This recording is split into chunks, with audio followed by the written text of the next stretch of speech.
இங்க பாரு நித்யா, நீ என்ன பத்தி என்ன வேணா நினைச்சுக்கோ, எனக்கு அதை பத்தி கவலை கிடையாது. ஆனா என் மனசு முழுக்க நீதான் இருக்க. உனக்கும் அக்ஷயா மேல வெறுப்பும் கோபமும் இருக்கு இல்லையா? இத நீ யூஸ் பண்ணிக்கோ என்று கூறினான். இங்க பாருங்க மிஸ்டர் பிரகாஷ், நான் ஒன்னும் அக்ஷயாவுக்காக இங்க பிளட் கொடுக்க வரல. என் பெரியப்பாவுக்காக தான். என்னதான் அவர் அக்ஷயாவை என் பொண்ணு இல்லைன்னு சொன்னாலும் ரத்த சம்மந்தம் விட்டு போகாது. அது மட்டும் இல்லாம மணிசேகர் அங்கிள் தன்னாலதான் நித்யாவுக்கு இப்படி ஒரு நிலைமை ஏற்பட்டுச்சுன்னு சொல்லி ரொம்ப ஃபீல் பண்ணிட்டு இருக்காரு. இப்ப அவளுக்கு ஏதாவது ஒன்று ஆச்சுன்னா அந்த குற்ற உணர்ச்சியை அவரை கொன்னுடும். அவ மேல எனக்கு வெறுப்பு இருக்குனாலும் இப்படியெல்லாம் நான் அவளை பழிவாங்க நினைக்கல என்று நித்யா கூறினாள். நித்யா, நான் சொல்றத கேளு என்று கூறிய பிரகாஷ் அவளுடைய கையை பிடித்து இழுத்தான். உடனே ஆவேசமாக திரும்பிய நித்யா அவனை பார்த்து கோபமாக முறைத்தாள். அவள் கண்களில் தீப்பொறி பறந்தது. தன்னுடைய கையை பிடித்துக் கொண்டிருந்த பிரகாஷின் கையை பிடித்து ஆவேசமாக தட்டிவிட்ட நித்யா, இப்படி பப்ளிக் பிளேஸ்ல ஒரு பொண்ணோட கையை பிடிக்கிறீங்களே, உங்களுக்கு அசிங்கமா இல்ல? இன்னொரு தடவை என்ன தொட்டிங்க, அப்புறம் நான் என்ன பண்ணுவேன்னு எனக்கே தெரியாது. நீங்க சொல்றது எதையும் நான் கேட்க விரும்பல. அந்த குழந்தைக்கு அப்பாவா அக்ஷயா பக்கத்துல இருந்து அவளை கவனிச்சுக்கோங்க என்று கட்டளையிடும் குரலில் கூறியவள் வேகமாக பிளட் பேங்கை நோக்கி சென்றாள். நித்யா கூறியதை கேட்ட பிரகாஷ் அதிர்ச்சியில் திகைத்து போய்விட்டான். தன்னை உதாசீனம் செய்ததோடு மட்டுமல்லாமல் தன்னை எதிர்த்து பேசிவிட்டு செல்லும் அவளையே சிறிது நேரம் பார்த்து கொண்டு நின்று கொண்டிருந்த பிரகாஷ் தன்னுடைய இயலாமையை தரையில் கால்களை உதைத்து வெளிப்படுத்திவிட்டு அங்கிருந்து கிளம்பினான். ஒரு எளிமையான உடல் பரிசோதனைக்கு பிறகு நித்யாவின் பிளட்டை டெஸ்ட் செய்வதற்காக நர்ஸ் சிரஞ்சில் ரத்தத்தை எடுத்தாள். நித்யா அந்த ரத்தத்தை பார்த்து பயந்து பல்லை கடித்துக் கொண்டு முகத்தை திருப்பிக் கொண்டாள். ஒரு நிமிஷம் வெயிட் பண்ணுங்க, இப்ப ரிசல்ட் வந்துரும் என்று கூறிய நர்ஸ் அங்கிருந்து லேபுக்குள் சென்று விட்டாள். அப்போது நித்யாவின் மொபைல் ரிங் ஆனது. அதில் மாஸ்க்மேன் தான் கால் செய்திருந்தான். உடனே அட்டெண்ட் செய்து, என்ன பேபி கேர்ள், ஹாஸ்பிட்டல் ரீச் ஆயிட்டியா என்று கேட்டான். அதற்கு பதில் சொல்ல அவள் வாயெடுக்கும் போது லேபில் இருந்து வெளியில் வந்த சிஸ்டர், ரிசல்ட் வந்துருச்சு, நீங்க பிளட் கொடுக்க முடியாது என்று கூறினாள். என்ன சொல்றீங்க சிஸ்டர்? என்னோட பிளட் குரூப்பும் ஓ நெகட்டிவ் தான், ஏன் நான் கொடுக்க முடியாதுன்னு சொல்றீங்க என்று நித்யா கேட்டாள்.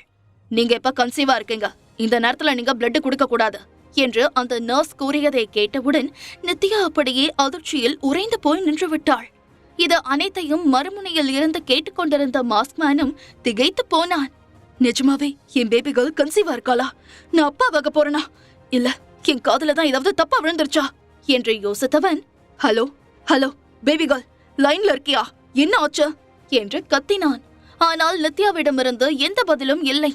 மாஸ்க்மேன் லைனில் இருக்கிறான் என்பதையே மறந்து போய் அப்படியே உறைந்து போய் உட்கார்ந்து விட்டாள்.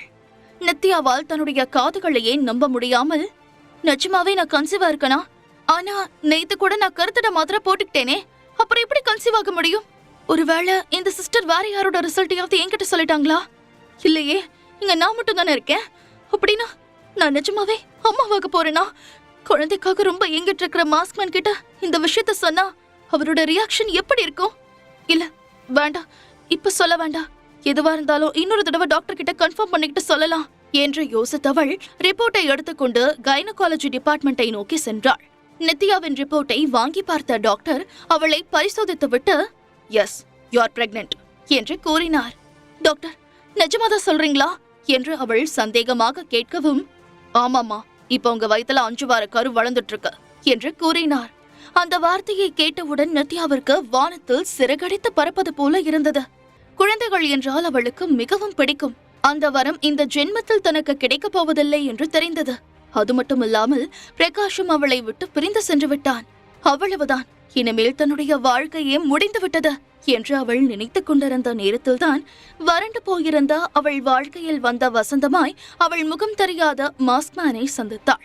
இப்போது அவள் மனம் கவர்ந்த மாஸ்க்மேனின் அன்புக்கும் காதலுக்கும் கிடைத்த அடையாளமாக தன்னுடைய வயிற்றில் அவனுடைய குழந்தை வளர்வதாக டாக்டர் கூறியதை கேட்டவுடன் அவள் சந்தோஷத்தில் திக்குமுக்காடி போனாள். இந்த கர்ப்பத்தை அவள் எதிர்பார்க்கவே இல்லை. ஒரு பக்கம் சந்தோஷமாக இருந்தாலும் இன்னொரு பக்கம் அவளுக்கு குழப்பமாகவும் கவலையாகவும் இருந்தது. அவளுடைய முகத்தில் இருந்த மாற்றத்தை கவனித்த டாக்டர், ஏமா, இது சந்தோஷப்பட வேண்டிய விஷயம் தானே, நீ ஏன் இவ்வளவு டென்ஷனா இருக்க? உனக்கு வேற ஏதாவது ப்ராப்ளமா? இப்போதைக்கு குழந்தை பத்துக்க வேண்டான்னு ஏதாவது பிளான் பண்ணிருந்தீங்களா என்று டாக்டர் கேட்கவும், அப்படியெல்லாம் எதுவும் இல்ல டாக்டர், என் ஹஸ்பண்ட் இந்த குழந்தைய ரொம்ப ஆவலோட எதிர்பார்த்துட்டு இருக்காரு. ஆனா நான் கர்ப்பமாகாம இருக்க மாத்திரை சாப்பிட்டேன், அதனால இந்த குழந்தைக்கு ஏதாவது பிரச்சனையாகுமா டாக்டர் என்று நித்யா மிகவும் கவலையுடன் கேட்டாள். என்னது, டேப்லெட் சாப்பிட்டியா? அது குழந்தைக்கு ஆபத்தாச்சே. சரி, என்ன டேப்லெட் சாப்பிட்ட? இந்த 5 வீக்ஸ்ல வர என்னென்ன டேப்லெட் சாப்பிட்ட? எல்லா டீட்டெயிலும் சொல்லுமா, அதுக்கேத்த மாதிரி ட்ரீட்மெண்ட் பண்ணணும் என்று கூறினார். அனைத்து விவரங்களையும் நித்யாவிடமிருந்து கேட்டு தெரிந்து கொண்ட டாக்டர் அதற்கு ஏற்றவாறு டேப்லெட்களை எழுதி கொடுத்தார். மருந்து சீட்டையும் ரிப்போர்ட்டை வாங்கிக் கொண்டு அவள் டாக்டரின் அறையில் இருந்து வெளியில் வரும்போது பின்னால் இருந்து ஒரு வலிமையான கரங்கள் அவளை இறுக்கமாக கட்டி அணைத்துக் கொண்டது.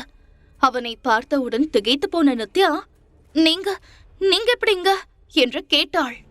நீ பிளட் பேங்க்ல இருக்கும்போது நான் கால் பண்ணினேன் என்று அவன் சொல்லிக் கொண்டிருக்கும் போதே நாக்கை கடித்துக் கொண்ட அவள், ஓ சாரி, நான் மறந்தே போயிட்டேன் என்று மன்னிப்பு கேட்கும் குரலில் கூறினாள். இட்ஸ் ஓகே பேபிகள். என்னாச்சு பேபிகள்? நீ கன்சீவா இருக்கிறதா அந்த நர்ஸ் சொன்னாங்களே, அது உண்மையா? டாக்டர் என்ன சொன்னாங்க என்று அவன் மிகவும் பதட்டமாக கேட்டான். இதை பற்றி எப்படி ஆரம்பிப்பது என்று யோசித்த நித்யா, நான் உங்ககிட்ட கொஞ்சம் பேசணும், நான் சொல்றத கேட்டு நீங்க கோபப்படக்கூடாது என்று கேட்டாள். நித்யா கூறியதை கேட்டவுடன் ஃபியூஸ் போன பல்பு போல அவன் முகம் இருண்டு போனது. ஆனாலும் உடனே தன்னுடைய ஏமாற்றத்தை மறைத்து கொண்டவன், பரவாயில்ல பேபி, நீ கன்சீவா இல்லன்னு டாக்டர் சொல்லிட்டாரா? ரிப்போர்ட் தப்பா கொடுத்துட்டாங்களா? இப்ப என்ன, நமக்கு இன்னும் வயசு இருக்கு, நம்ம நிறைய குழந்தைங்களை பத்துக்கலாம், நீ ஒன்னும் கவலைப்படாத, இதுக்கெல்லாம் நான் எதுக்கடா உன் மேல கோவப்பட போறேன் என்று அவளுக்கு ஆறுதல் கூறினான். அவன் கூறியதை கேட்டவுடன் நித்யாவின் கண்கள் கலங்கியது. அவனுடைய மார்பில் முகத்தை புதைத்துக் கொண்டவள், எனக்கு ஒரு ப்ராமிஸ் பண்ணி கொடுப்பீங்களா என்று கேட்டாள். கண்டிப்பா பண்ணி கொடுப்பேன், உனக்கு என்ன வேணும் சொல்லு என்று மாஸ்க்மேன் கேட்கவும், நீங்க லவ் பண்ற பொண்ணு திரும்பி வந்த உடனே நீங்க என்ன பிரிஞ்சு போகணும்னு முடிவு பண்ணீங்கன்னா நம்ம குழந்தைய நீங்க என்கிட்டயே விட்டுட்டு போகணும், இதுக்கு உங்களுக்கு சம்மதமா என்று நித்யா கேட்டாள். நித்யா கூறியதை கேட்டவுடன் அவளை இன்னும் தன்னுடைய மார்போடு இறுக்கமாக அணைத்துக் கொண்டவன் அவள் தலையை அன்புடன் கோதிவிட்டு, என்ன பேசுற நீ? உன்னையும் நம்ம குழந்தையையும் விட்டுட்டு நான் எங்கேயோ போக மாட்டேன். கடைசி வரைக்கும் நீங்க 2 பேரும் என் கூட தான் இருக்கணும். நீ விருப்பப்பட்டா தவிர உன்னை விட்டு நான் பிரிஞ்சு போகணும்னு எப்பவுமே நினைக்க மாட்டேன்னு நான் உன்கிட்ட ஏற்கனவே சொல்லிருக்கேன். நேரம் வரும்போது நான் எல்லா விஷயத்தையும் உன்கிட்ட சொல்லுவேன். அப்போ நான் ஏன் இப்படி நடந்துக்கிறேன்னு உனக்கே புரியும் என்று மாஸ்க்மேன் கூறினான்.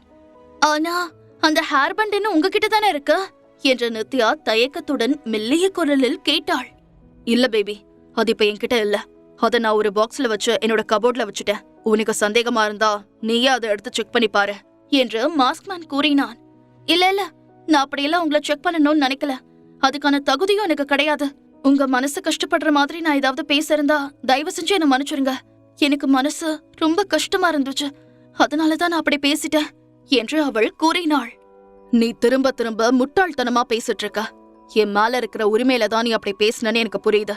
இதுல நீ சாரி கேட்கறதுக்கெல்லாம் எதுவுமே கிடையாது என்று கூறிய மாஸ்க்மேன் அவள் நெற்றி வகட்டில் முத்தம் கொடுத்தான். அந்த முத்தத்தில் நித்யாவிற்கு அவன் மீது இருந்த சந்தேகம், குழப்பம், பயம் ஆகிய அனைத்தும் சூரியனை கண்ட பனி போல மறைந்துவிட்டது. அவர்கள் இருவரும் ஹோட்டல் அறையில் இருக்கும்போது மிகவும் நெருக்கமாக இருந்திருக்கிறார்கள். நித்யாவிடம் மிகவும் அன்பாகவும் பாசமாகவும் அவன் மனம் விட்டு பேசியிருக்கிறான். ஆனால் ஜோடியாக வெளியில் வந்து இப்படி நெருக்கமாக இருப்பது இதுவே முதல் முறை. சந்தோஷத்தில் தன் கண்களில் வடிந்த கண்ணீரை துடைத்துக் கொண்டவள் அவனிடமிருந்து விலகி அவனுடைய முகத்தை பார்க்க முடியாமல் தலையை குனிந்து கொண்டு, நான் உங்ககிட்ட இன்னொரு விஷயம் சொல்லணும் என்று கூறினாள். தாராளமா சொல்லலாம் என்று கூறிய மாஸ்க்மேன் தன் கைகளை மார்புக்கு குறுக்காக கட்டிக்கொண்டு அவளை பார்த்து தலையை சாய்த்து சிரித்தான். உடனே நித்யா கண்களை மூடிக்கொண்டு மென்மையான புன்னகையுடன், கங்க்ராச்சுலேஷன்ஸ் மிஸ்டர் மாஸ்க்மேன், இன்னும் 8 மாசத்துல உங்களை அப்பான்னு கூப்பிட ஒரு குட்டி பாப்பா வரப்போகுது என்று கூறினாள். அவ்வளவுதான். அதை கேட்டவன் அதிர்ச்சியில் அப்படியே ஸ்தம்பித்து நின்று விட்டான். இந்த பூமியே ஒரு நிமிடம் நின்றுவிட்டது போல அவனுடைய முகத்தில் அதிர்ச்சி, காதல், சந்தோஷம் என்று மாறி மாறி உணர்ச்சிகள் மின்னியது. நிஜமாதான் சொல்றியா பேபிகள் என்று உற்சாகமாக கேட்டான். நித்யா சிரித்துக்கொண்டே ஆமா என்று வெட்கத்துடன் தலையை ஆட்டவும் அடுத்த நிமிடம் அவள் கால்கள் தரையில் இல்லை, காற்றில் மிதந்து கொண்டிருந்தாள். மாஸ்க்மேன் அவளை அப்படியே தன்னுடைய 2 கைகளாலும் தலைக்கு மேல் தூக்கி தட்டமாலை சுற்றி கொண்டே, நான் அப்பாவாக போறேன் என்று உற்சாகமாக கத்தினான். அப்போதுதான் கண்களை திறந்து பார்த்தவள், ஓ மை காட், என்ன பண்றீங்க? ஐயோ, இறக்கி விடுங்க, நாம இப்ப ஹாஸ்பிட்டல்ல இருக்கோம்னு மறந்துட்டீங்களா என்று கத்தினாள். நல்ல வேளை அந்த இடத்தில் ஆள் நடமாட்டம் அவ்வளவாக இல்லை. மை டியர் பேபி கேர்ள், நீ எனக்கு ஒரு ப்ராமிஸ் பண்ணி கொடுக்கணும், அப்பதான் நான் உன்னை கீழே இறக்கி விடுவேன் என்று மாஸ்க்மேன் கூறினான். உடனே என்ன ப்ராமிஸ் பண்ணணும் என்று நித்யா கேட்கவும், இன்னும் 8 மாசத்துல நம்ம ஃபர்ஸ்ட் பேபி இந்த உலகத்துக்கு வந்துடும், அதுக்கப்புறம் அடுத்த 1 வருஷத்துல செகண்ட், அடுத்த வருஷம் தேர்ட், இப்படி லைனா நீ எனக்கு குழந்தைங்களை பெத்து கொடுத்துக்கிட்டே இருக்கணும் என்று கூறினான். அவன் கூறியதை கேட்டவுடன் நித்யாவின் முகம் வெட்கத்தில் சிவந்து விட்டது. கண்டிப்பா, ப்ளீஸ் இறக்கி விடுங்க என்று நித்யா கூறவும் அவளை மெதுவாக கீழே இறக்கி விட்டவன் ஒரு வினாடி கூட அவளை பெரிய மனம் வராதவன் போல அவளை இறுக்கமாக தன்னுடைய மார்போடு இழுத்து அணைத்துக் கொண்டான்.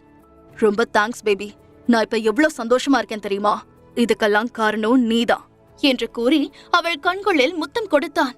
அவர்கள் இருவரும் ஹாஸ்பிட்டலில் இருக்கிறோம் என்பதையே மறந்துவிட்டார்கள்.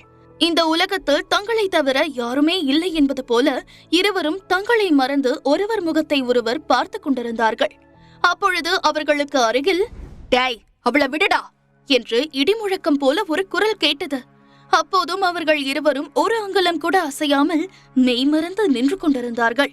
அவர்களை அந்த கோலத்தில் பார்த்து கடுப்பான அவன் மாஸ்க்மேனின் தோளை பிடித்து உலுக்கி, அவளை விடன்னு சொன்னல என்று கர்ஜிக்கும் குரலில் கூறினான். உடனே இருவரும் திடுக்கிட்டு திரும்பி பார்த்தார்கள். அங்கே பிரகாஷ் கண்கள் சிவக்க உடல் நடுங்க கோபமாக இவர்களை பார்த்து முறைத்துக் கொண்டு நின்று கொண்டிருந்தான். இவன் இப்ப இங்க வந்தான், அங்க அக்ஷயாவும் குழந்தையும் உயிருக்கு போராடிட்டு இருக்காங்க, அவங்க கூட இல்லாம இங்க வந்து இவன் என்ன பண்ணிட்டு இருக்கான் என்று நித்யா யோசித்துக் கொண்டிருக்கும் போதே மாஸ்க்மேனுக்கு முன்னால் வந்து நின்ற பிரகாஷ் அவனை பார்த்து, உன்கிட்டதான் சொல்றேன் மிஸ்டர், எதுக்கு என் பொண்டாட்டிய கட்டிப்பிடிச்சுக்கிட்டு நின்னுட்டு இருக்க, அவளை விட என்று ஆக்ரோஷமாக கூறி அவளை பிடித்து இழுத்தான். உடனே மாஸ்க்மேன் தன்னுடைய வலிமையான கைகளால் நித்யாவை தனக்கு அருகில் இழுத்து வைத்துக் கொண்டான். இப்பொழுது முன்பை விட அவர்கள் இருவரும் மிகவும் நெருக்கமாக இருந்தார்கள். இதை பார்த்தவுடன் பிரகாஷிற்கு பற்றி கொண்டு வந்தது. ஆனால் இது எதையும் கண்டு கொள்ளாமல், come on baby, let's go என்று கூறிய மாஸ்க்மேன் அவளை அனைத்தவாறே அங்கிருந்து கிளம்ப போனான். ஆனால் பிரகாஷ் விடவில்லை. அவர்களுக்கு முன்னால் வந்து நின்றவன், ஏ நித்யா, கொஞ்ச நேரத்துக்கு முன்னாடி கட்டின புருஷன் கைய பிடிச்சதுக்கு பெரிய பத்தினி மாதிரி திட்டி விட்டுட்டு போன. இப்ப எவனோ ஒருத்தனை 4 பேர் வந்து போற இடத்துல கட்டி பிடிச்சிட்டு நின்று இருக்கியே, உனக்கு வெக்கமா இல்ல? இங்க பாருடி, இந்த நிமிஷம் வரைக்கும் நீ என் பொண்டாட்டி தான். இப்ப இன்னொருத்தன் குழந்தைய வயித்துல சுமந்துட்டு இருக்க, அத பாத்துட்டு நான் உன்னை சும்மா விடுவேன் நினைச்சிட்டு இருக்கியா என்று உரத்த குரலில் அந்த கட்டிடமே அதிரும் வண்ணம் கத்தினான். அவன் குரல் கேட்டு அங்கே கூட்டம் கூட தொடங்கியது. அனைவரும் தங்களை வேடிக்கை பார்ப்பதை பார்த்தவுடன் நித்யாவிற்கு என்னவோ போல ஆகிவிட்டது. அவள் தன்னுடைய குரலை குறைத்து, பிரகாஷ் என்ன பண்றீங்க? இது ஹாஸ்பிட்டல், ஏன் இப்படி இன்டீசென்ட்டா கத்துறீங்க என்று கேட்டாள். உடனே அவளை பார்த்து பல்லை கடித்த பிரகாஷ், இந்த குழந்தை வேணாம், போய் உடனே அபார்ஷன் பண்ணு என்று உத்தரவிடும் குரலில் கூறினான். பிரகாஷ் என்ன சொல்றீங்க என்று நித்யா காதுகளை பொத்திக் கொண்டு கத்தினாள்.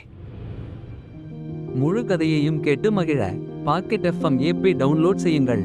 லிங்க் டிஸ்கிரிப்ஷனில் கொடுக்கப்பட்டுள்ளது.